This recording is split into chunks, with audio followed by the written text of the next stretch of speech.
Olá, bem-vindos. Hoje a gente vai mergulhar num assunto que, tá no nosso dia a dia, mas que a gente quase nunca para pensar, né?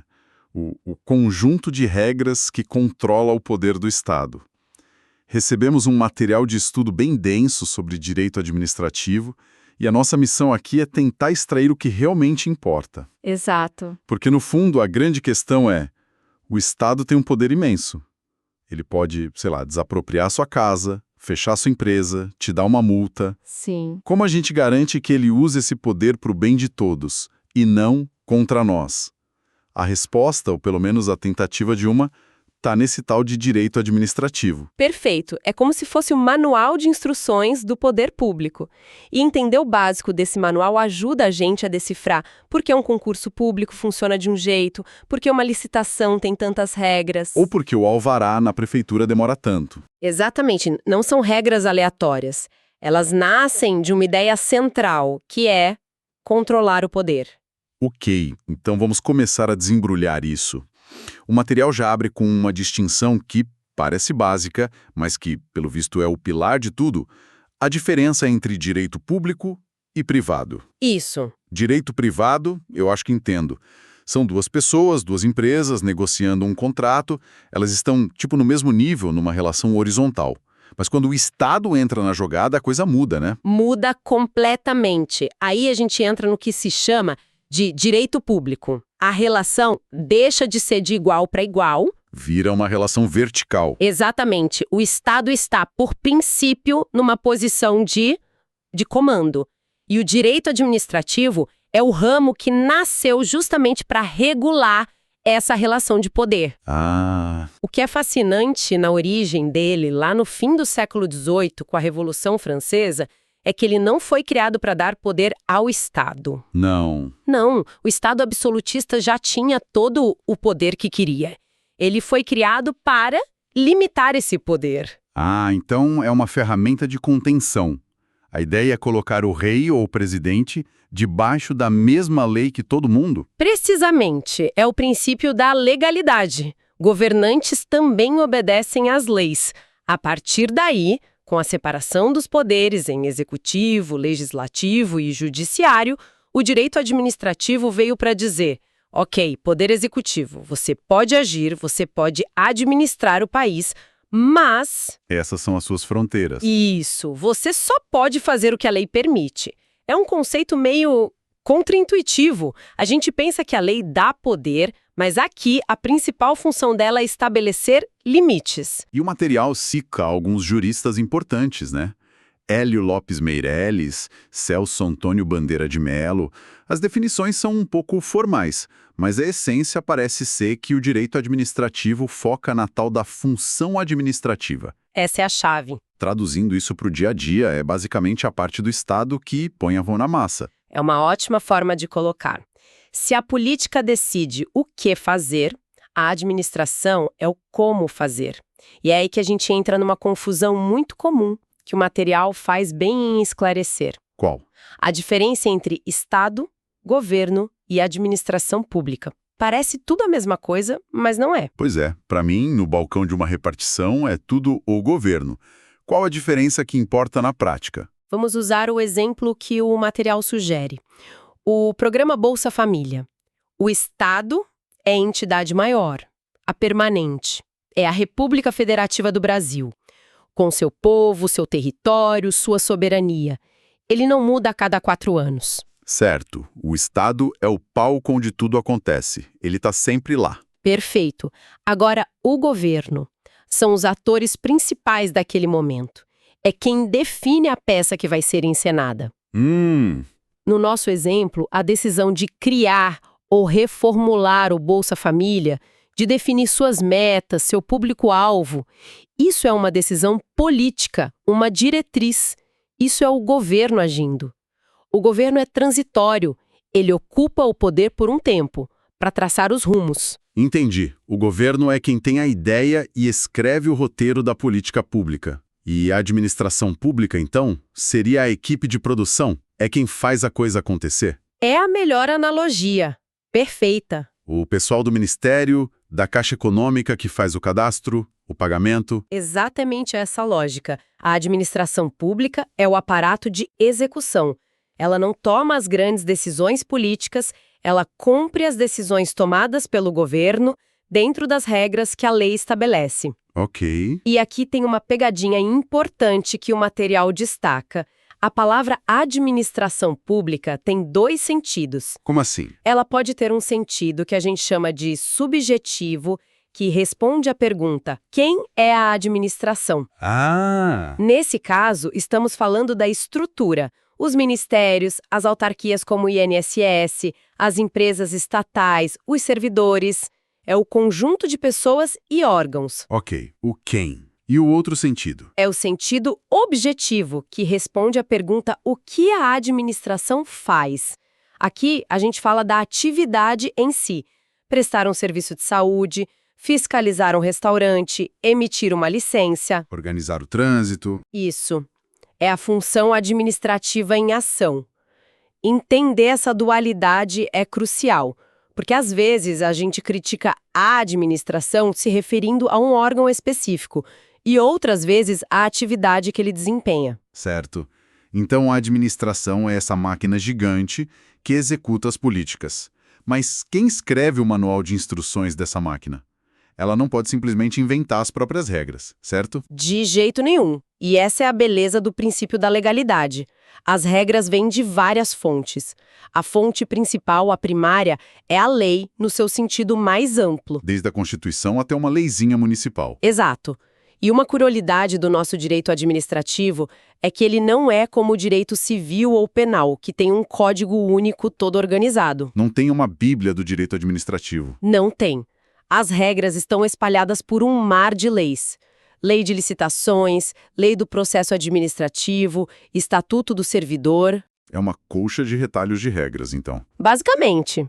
E além da lei, tem as outras fontes, que geralmente são secundárias. A doutrina, que são os livros e artigos dos estudiosos, que ajudam a interpretar tudo isso. Certo. E a jurisprudência, que são as decisões repetidas dos tribunais. E aqui tem um ponto interessante.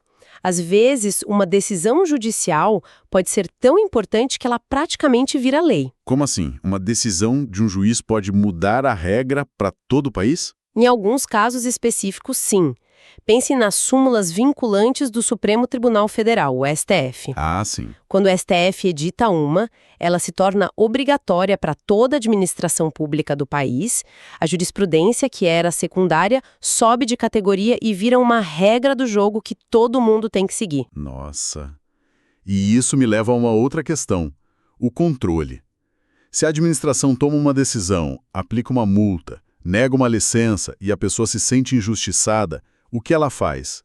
A decisão da administração é a palavra final? Ótima pergunta. E aqui a gente chega a uma das características mais importantes do sistema brasileiro. No mundo, existem basicamente dois modelos. O francês, que tem uma justiça administrativa separada para julgar os atos do governo. E o nosso? O Brasil adotou o modelo inglês, o de jurisdição única. Peraí, então isso quer dizer que se eu recebo uma multa de trânsito que considero totalmente injusta, recorro administrativamente e o órgão de trânsito diz não, a multa está mantida. Eu não sou obrigado a aceitar isso? Não. Eu posso levar o todo-poderoso Estado para a justiça comum e um juiz vai decidir se... É exatamente isso.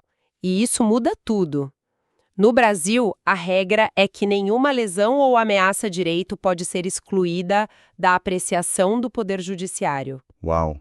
A palavra final é sempre de um juiz. O recurso administrativo é uma opção, mas ele não fecha as portas da justiça. Essa é uma garantia fundamental do cidadão contra o Estado. Isso é realmente poderoso. Mas vamos a outro ponto que o material levanta e que me pareceu a alma do direito administrativo.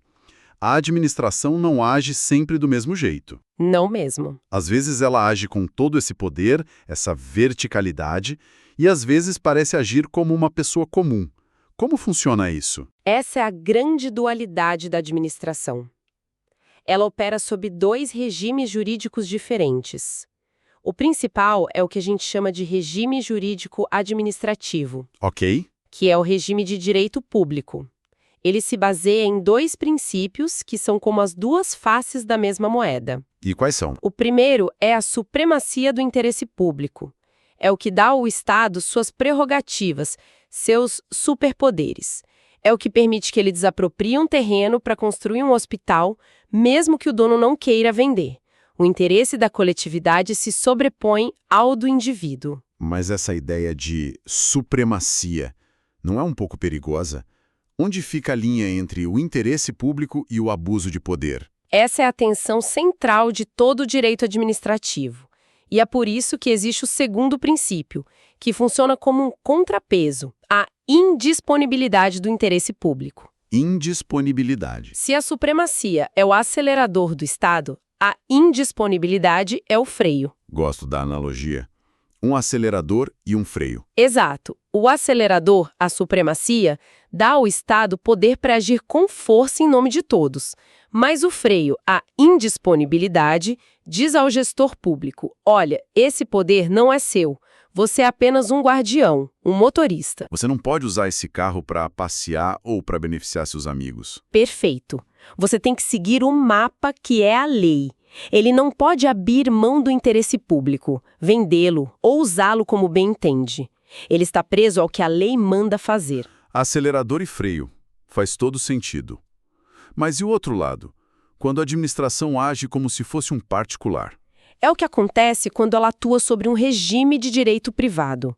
Por exemplo, quando o Banco do Brasil, que é uma sociedade de economia mista, aluga um imóvel para instalar uma agência. Certo. Aquele contrato de aluguel vai ser regido, em grande parte, pela lei do inquilinato, que é uma lei de direito privado.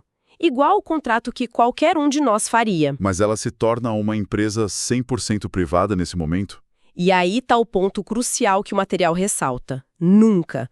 A submissão ao direito privado nunca é total. Mesmo agindo num campo privado, a administração carrega consigo a sua sombra pública. Pense na Petrobras. Ela tem que competir no mercado, definir preços, agir com agilidade, quase como uma empresa privada. Comprar. Para contratar seus funcionários, ela não pode simplesmente escolher quem ela quer. Exatamente, ela precisa fazer um concurso público. Para comprar equipamentos, ela precisa seguir as regras de licitação. Ela vive com um pé em cada canoa. É uma entidade híbrida, então. Precisa da eficiência do mundo privado, mas com as amarras e garantias do mundo público. Perfeitamente definido. Essa tensão entre prerrogativas e sujeições, entre poder e controle, entre agir como soberano e agir como particular, é o que define a prática diária da administração pública. Uau! Ok, então vamos só recapitular as grandes ideias. O direito administrativo não é só um monte de burocracia, mas sim o sistema que a gente criou para tentar controlar o imenso poder do Estado. Isso. O Manual de Instruções da Máquina Pública. Exato. E vimos que essa máquina se divide em governo, que define a direção, e a administração, que executa. E essa execução é sempre balizada pela lei e, no fim das contas, controlada pelo judiciário. Que tem a palavra final. E o coração de tudo isso é aquela dinâmica do acelerador e freio. O Estado tem superpoderes em nome do interesse público, mas, ao mesmo tempo, está acorrentado pela lei para não abusar desses poderes. Perfeito. E, para deixar uma reflexão final, o material menciona de passagem as diferentes escolas que tentaram, ao longo da história, definir a essência do direito administrativo. Uma delas, a Escola do Serviço Público, enxergava o Estado basicamente como um grande prestador de serviços. Ok. Outra, a da puissance publique, ou poder de império, focava na capacidade do Estado de mandar, de impor sua vontade. Serviço versus poder. Exatamente. A provocação que fica é, no mundo de hoje, onde o Estado tem que regular coisas que nem existiam há 20 anos, como, sei lá, a privacidade de dados em redes sociais, o uso de inteligência artificial. A operação de aplicativos de transporte. Isso. Qual dessas visões antigas ainda se aplica? Será que estamos vendo o Estado mais como um servidor, um facilitador, ou a necessidade de regular essas novas tecnologias gigantescas mostra que o seu poder de império está mais forte do que nunca? Ou talvez a complexidade de hoje exija uma forma completamente nova de entender esse leviatã que chamamos de administração pública. Fica a reflexão.